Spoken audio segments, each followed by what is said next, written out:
had at your center the other day.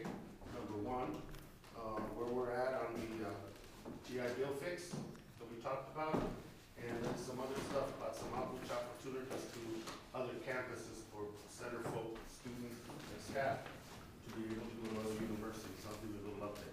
But before we do that, we decided to give Matt Randle a little recognition. And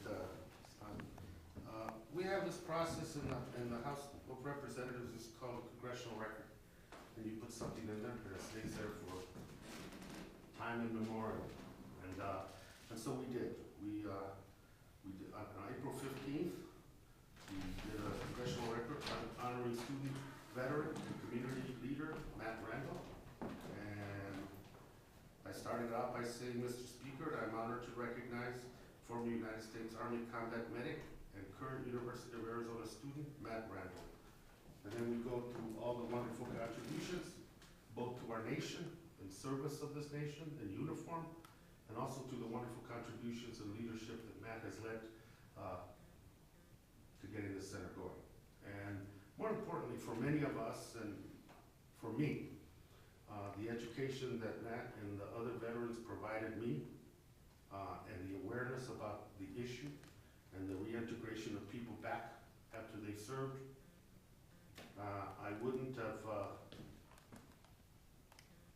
I don't think I'd been as keen about it if I hadn't run into all you folks in particular. And because of that, and because of all the good things, I'm glad to acknowledge my constituent and friend, Matt. Thank him for his leadership, service, and the contributions to the university and our community. So with that, here's a copy of what's in the Congressional record.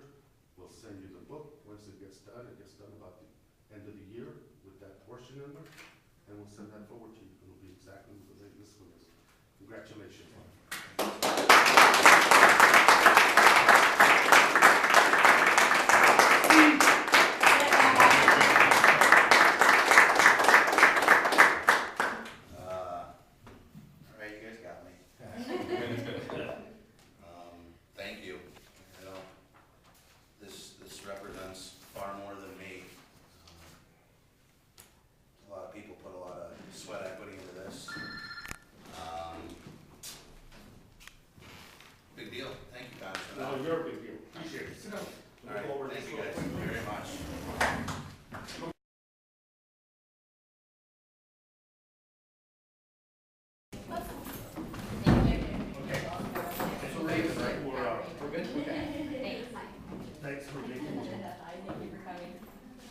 Thanks for letting us know about the issue. Joseph and the House staff on the Armed Services Committee and the Veterans Committee are in the process. It'll be done next week, and we'll send it over to the Senate. It's a letter to the chairman and the ranking member of both the Senate and House Armed Services Committee, detailing what we think, requesting that they repair the flaws in the benefits package and on the new bill. We were asking them to, the very minimum, to allow recipients to move back to their former benefits instead of locking them out of that. But altogether, we want a permanent fix to that.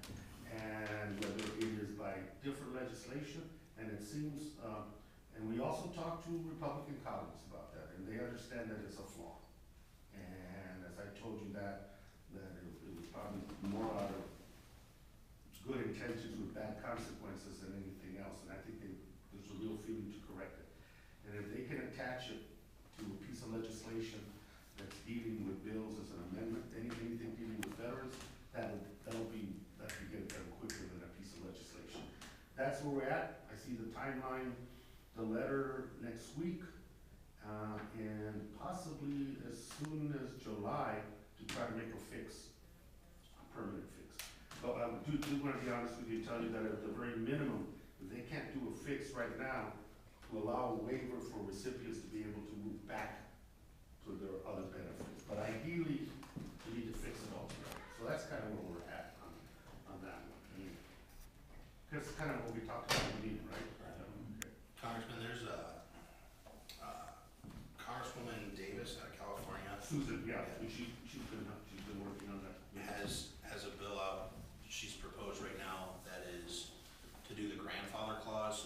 along with the change in benefit that happened, that we talked to you about being able to go back to the old benefit. When they made the change, there's a small group of our constituency that actually started receiving less benefit. Right, and so the thing that we talked about originally was being able to go back to an old benefit. She has submitted the grandfather clause stuff that would allow you to receive benefits at the rate like That you started out. previously were, Okay. as opposed to, so if that's something that you get behind, That's we fine. Her appreciate it. staff has been really, really good. Awesome.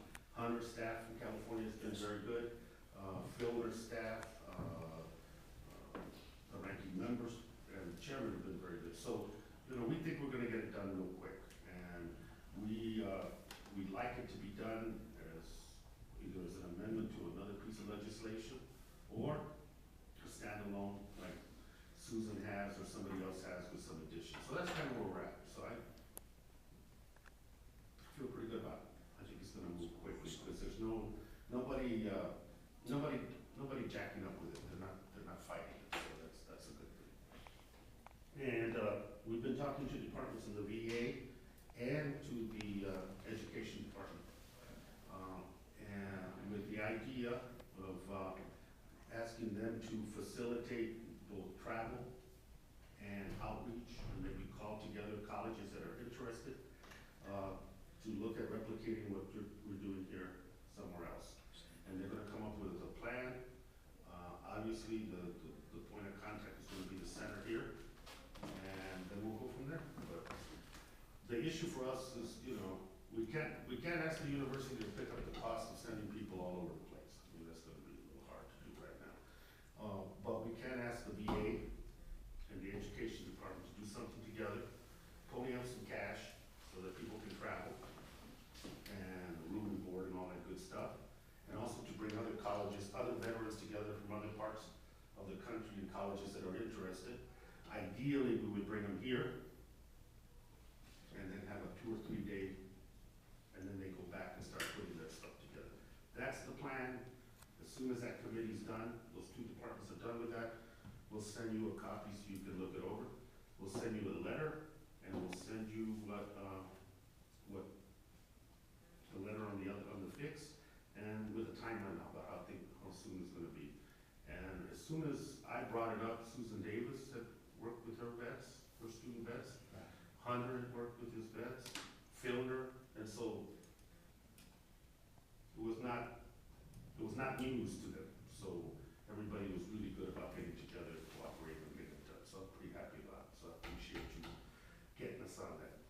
And it made its way back to us too that, Congressman Stutzman from Pennsylvania that's sitting on the VA subcommittee right now. Yeah. They're having a hearing on Tuesday, and he hit the Student Veterans of America's legislative team in DC and said, what can you tell us about this? This is coming from your people. And so it's already making the It's ripples. huge. Yeah. So it's gonna get done. So I'm very happy because we were able to pitch in with